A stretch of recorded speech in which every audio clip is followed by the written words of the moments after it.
Chers amis, trois foireux, on se retrouve pour notre deuxième dossier du jour. Jean-François Revel face au gang de la culture, avec Jean-François Revel bien sûr, plus Patrice Carmouze, Philippe Tesson et Frédéric Becbédé. Jean-François Revel, bonsoir. Bonsoir. Signale simplement à nos amis téléspectateurs, Jean-François, c'est tout. J'ai un indice à trouver. Hein. Bien, alors je vais tout de suite montrer votre livre et Patrice Carmouze va en parler. Pas tout au boulot. Ah bah si vous voulez. Alors ça s'appelle les plats de saison. On pourrait presque prendre le titre au premier degré parce que dans les plats de saison, c'est vrai que vous parlez aussi des restaurants que vous fréquentez. Hein. De temps en temps, il va chez Allard, il va chez Pierre, etc. Du marché qu'il fait. Et oui, il dit parfois de dire que les salades et les crudités françaises sont devenues fades, n'en déplaise, ajoute-t-il perfidement, à José Bové. Ouais, hein. Les radines piquent plus. Les radines piquent plus, c'est sublime. Ah oui, c'est très grave. C'est la phrase du livre. Non, la phrase du livre, c'est celle-là, c'est page 26. Un cassoulet est sublime ou n'est pas. Oh. C'est mal russien. Il faut pas mettre une Augustine au frigidaire. Oui, c'est vrai, il ne faut pas qu'elle soit trop glacée. Je crois que c'est vrai, tout ça. Oui. Qu'elle soit fraîche. Bon. Bon, ben voilà. On était donc à minute culinaire de Jean-François Revel. Je me trompe beaucoup sur les sujets politiques, littéraires, culturels, mais en matière gastronomique, non, je crois que je suis infaillible. Oui. Alors, il parle de gastronomie, mais c'est quand même bon. C'est quand même le journal de l'année de l'an 2000. Vous savez, c'est cette collection qui avait été inaugurée par Vinocq, dans laquelle il y a eu Julliard, il y a eu Solers, etc. Alors, Vinocq lui-même. Et Vinocq lui-même qui a commencé. Hein. C'est ça. Alors, il prévient d'ailleurs qu'il ne s'agit pas d'un journal intime, mais de la chronique des événements nationaux, internationaux, culturels, politiques, parmi lesquels il choisit ceux qui le frappent, ceux qui le chagrinent, ceux qui l'amusent. Alors, évidemment, il y a énormément de sujets de débat ou de conversation, et il y a toujours, comme chez lui, une structure très forte de pensée, une logique très forte, qui lui permet d'avoir une totale liberté. Alors, liberté à l'égard des modes, à l'égard des médias, à l'égard des autres, évidemment, puisque son système, justement, consiste à ne pas avoir de système, à s'évader de cette tentation totalitaire dont il dit qu'elle nous hante tous. Alors, on pourra lui faire peut-être des reproches. Hein. Certains diront qu'il est un peu réac, qu'il finit à droite, d'autres qui diront que ce profondeur d'utopie, au fond, est un utopiste qui s'ignore, et qu'il est peut-être injuste avec la gauche, etc. Bon, ou aveuglé par sa défense du libéralisme. Enfin, on va bien voir ça. Peut-être que la première question qu'on pourrait poser, c'est justement ce journal de l'an 2000. C'est un journal, mais est-ce que c'est particulier de faire un journal de l'an 2000, justement? Alors, en effet, c'est un peu un hasard que je sois tombé sur l'an 2000. Michel Vinocq m'avait demandé depuis assez longtemps de faire l'un des journaux de sa collection. J'avais auparavant des engagements. J'ai écrit mes mémoires, le voleur dans la maison vide, puis la grande parade, et donc je trouve que l'an 2000 était l'année où j'avais le loisir de le faire. Ça m'a beaucoup amusé parce que c'est la première fois que j'ai écrit un livre sans aucune structure. Avant, il faut construire un livre. Et là, au contraire, vous notez au jour le jour vos réactions, etc. Devant un match de football, devant les fêtes de commémoration, comme on dit en français, du millénium. Oui. Et donc, ça m'amuse, au jour le jour, ça m'a décontracté complètement. Et c'est ça qui est... Et vous ne l'avez pas réécrit, hein, vous le dites. Ah non, j'ai corrigé. Oui. C'était relu par Michel Vinocq lui-même. J'envoyais tous les trimestres ce que j'avais fait. Par Laurent Tess, chez Plon, qui est coéditeur, etc. Et donc, je corrigeais des erreurs de fait, il y en a encore d'ailleurs. Et puis mais non, la règle du jeu, c'est qu'il ne faut pas réécrire. Un journal doit être spontané. Donc voilà. Ah, c'est un patchwork. Moi, c'est comme ça que je le prends. C'est un patchwork. Comme on dit en français, d'édito du jour. Ouais. C'est plus vrai lui. Enfin, il intervient surtout. Alors, je dirais, contrairement à ce que dit Patrice, avec quand même une structure. Enfin, non, je ne l'ai pas dit. J'ai dit qu'il y avait une penser avec une cohérence, une très forte cohérence de ligne qui exprime un libéralisme totalitaire à toutes les pages. Alors, il y a les éditeurs. Ah, bah dis donc, ça, je suis content qu'on soit d'accord. Oui, mais j'adore. Il y a les éditos. Il y a les fusées, les impressions que la vie quotidienne provoque chez lui, cette espèce de sensibilité d'humeur. Il le dit lui-même. Est-ce que c'est l'âge? De temps en temps, il a quand même un moment de lucidité. Est-ce que c'est l'âge qui m'aurait rendu un cariâtre? Il râle absolument contre tout. Et c'est ça qui est délicieux, quoi. Non, il y a aussi des choses que j'adore quand même. Bon, mais alors disons justement le plaisir pour moi en tant qu'ex-philosophe, d'avoir toujours construit des livres, architecture, méditer, c'était, enfin, je me laissais aller au jour le jour. Je vois un match de football, je vois ceci, cela, bon, des feux d'artifice au cours de la fête de l'an 2000, et puis quand même beaucoup de choses dans la vie politique française, internationale ou culturelle qui effectivement me stimulent, et pas seulement à propos de la cuisine, parce que le plat de saison est un titre qui a été trouvé par Michel Vinocq. Bon, j'ai approuvé parce que ça a un double sens, mais c'est pas uniquement un livre de cuisine. Non, même. tout à fait. Ça pourrait l'être, mais enfin. Justement, on va commencer par le début, parce que vous dites, c'est la première page, vous dites l'avantage, samedi 1er janvier, l'avantage des catastrophes naturelles est qu'elles permettent parfois de réduire les catastrophes culturelles. Alors, vous avez vécu comment ces cérémonies du passage à l'an 2000? Vous savez que le début de l'année, à l'époque de Montaigne, c'était le 1er mars. C'était pas le 1er janvier. Pourquoi le calendrier inventé par les hommes devrait-il commander les lois de l'histoire? Moi, je vais, puisque vous êtes normalien, agrégé de philo, hein, je vais vous... Et académicien. Je vous titille sur un plan purement maïeutique. Oui. Hein, c'est pour savoir si, au fond, vous ne regretteriez pas la chute du communisme. Parce que vous aviez un fonds de commerce génial, là. Vous pouviez râler là-dessus. Alors, et voilà. au fond, Ça, là maintenant, chose, vous êtes passé du côté Cassandre au côté, finalement, défenseur du libéralisme qui est au pouvoir. Alors, non, il n'est pas au pouvoir du tout. Il n'est pas au pouvoir du tout. Pas au point que vous le souhaiteriez. Oui, on va venir après ça. Le phénomène, c'est la survie du communisme, ou de l'interprétation communiste. Bon. Alors, vous voyez, c'est une chose qui est extrêmement curieuse, ça. En effet, c'est une objection qu'on me fait très souvent.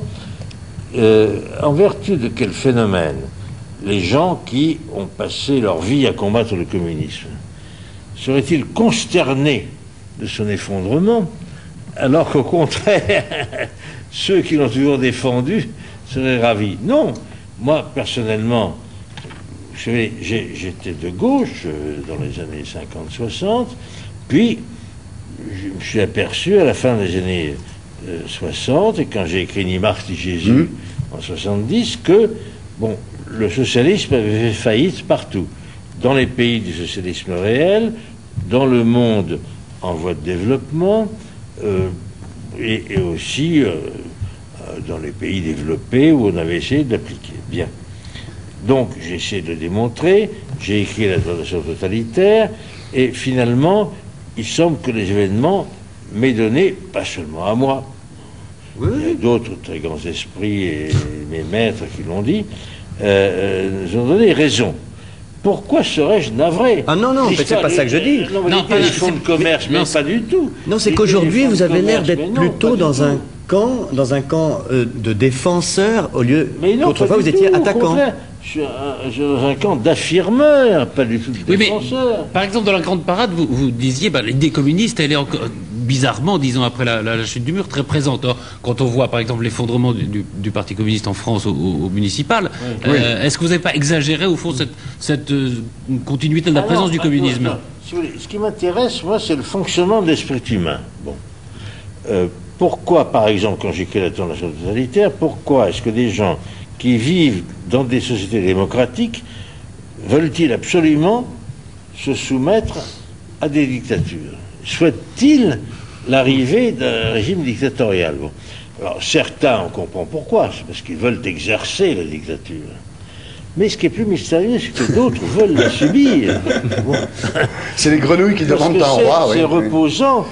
Quand on voit les réactions des citoyens d'Allemagne de l'Est qui regrettent l'époque où ils gagnaient 60 francs par mois, mais où ils étaient sans aucune responsabilité, et qui pensaient qu'ils allaient avoir 6 000 francs par mois, toujours sans aucune responsabilité, on se dit, finalement, ils préféraient le confort antérieur. Bon.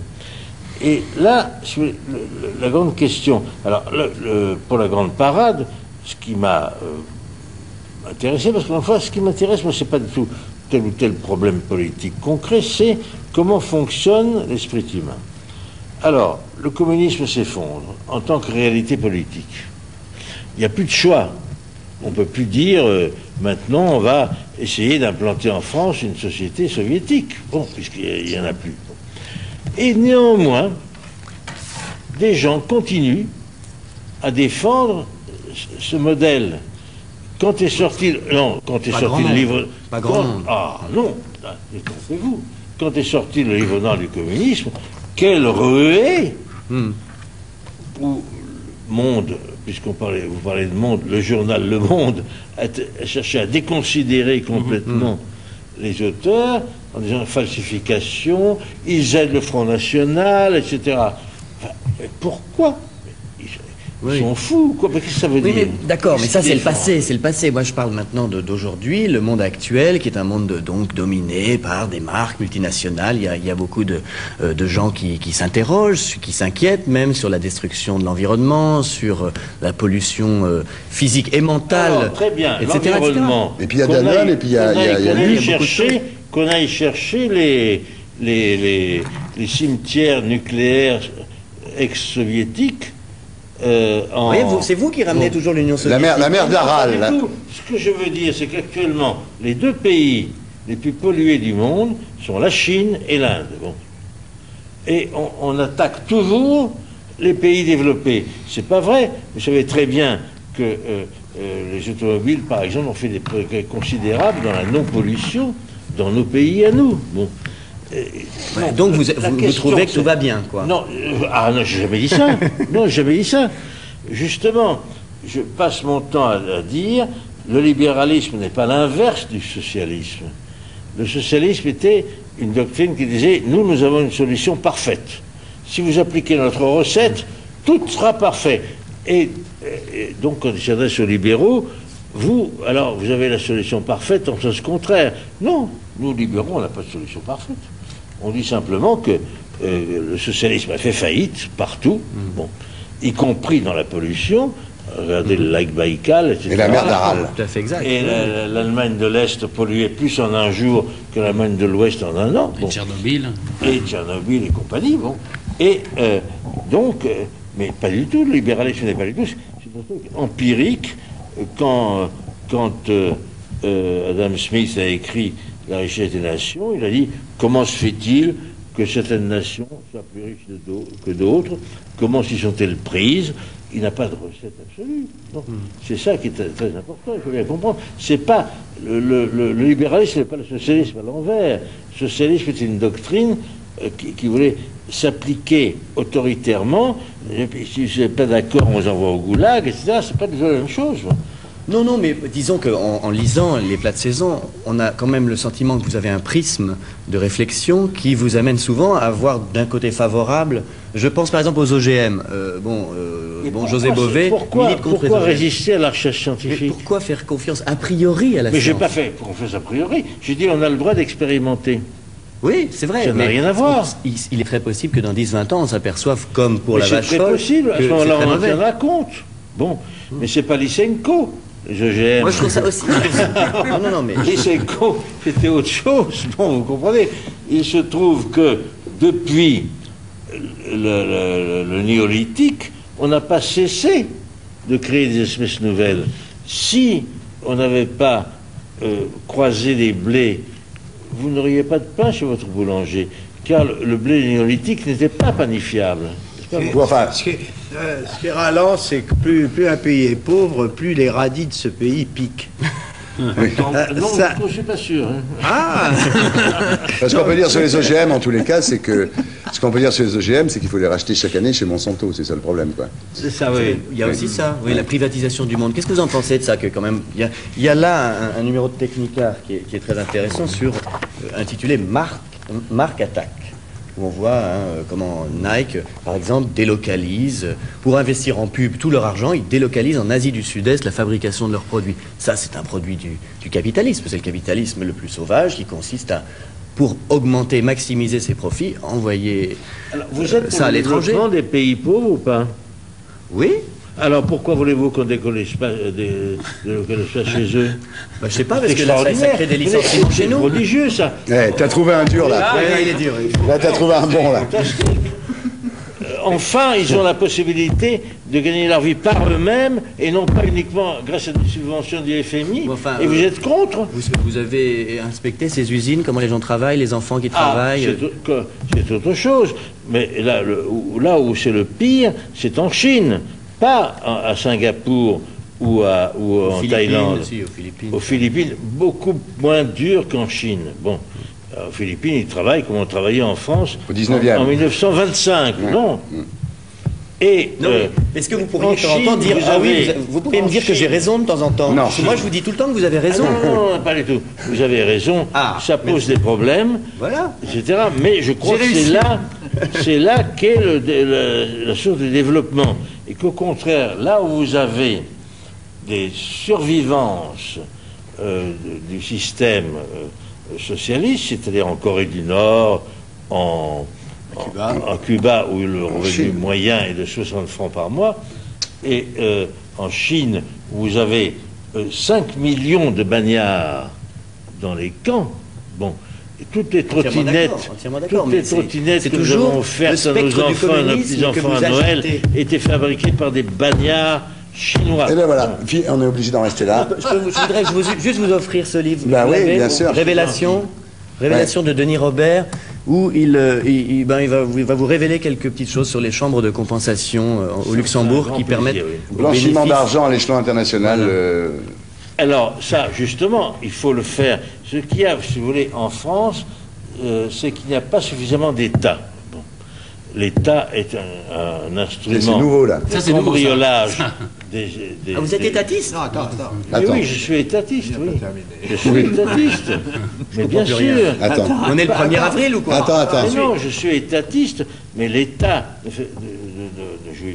ne remplit pas son rôle en France, n'assure pas la sécurité sur les routes, n'assure pas la sécurité dans les villes, n'assure pas le bon emploi de l'argent public, et au contraire, pille l'ensemble de la richesse nationale pour des histoires qui n'ont rien à voir, comme par exemple Les paradis fiscaux, l'évasion. etc. Et puis, et puis les soi-disant services publics. Bon. Oui, ça, vous n'êtes pas très tendre avec les services publics. Bien, je suis désolé, voilà, je suis désolé parce que là on était parti pour durer 2 heures. Oui, oui, mais mais c'est voilà, dommage. il y a des contraintes. Bah oui, c'est fini depuis longtemps. Il y a des contraintes, je suis désolé. Mais les contraintes sont Les toujours contraintes de temps, on était très heureux de vous voir. au livre. Bah voilà, maintenant, voilà. mais y Si a vous pas- êtes sur votre fin, comme on est sur notre fin, lisez le bouquin, les plats de saison. Il n'y a pas de libéralisme intelligent et parfait sans quelques contraintes. Oui. Nous sommes d'accord, non? Mais non, le libéralisme exige un État très fort, un État de droit qui impose la Une loi. nouvelle loi. Vous avez ouvert des nouvelles pistes à Frédéric Becbédé dans sa réflexion. Non, mais je plaisante pas, Frédéric. Et le Ça n'a pas été dirigisme inutile. Ouais. dans l'illégalité, voire la Corse, n'a pas d'intérêt et il ne mène qu'au malheur. Merci Jean-François Revel. Donc je rappelle le titre de votre livre, Les plats de saison. Donc c'est son journal de l'année 2000.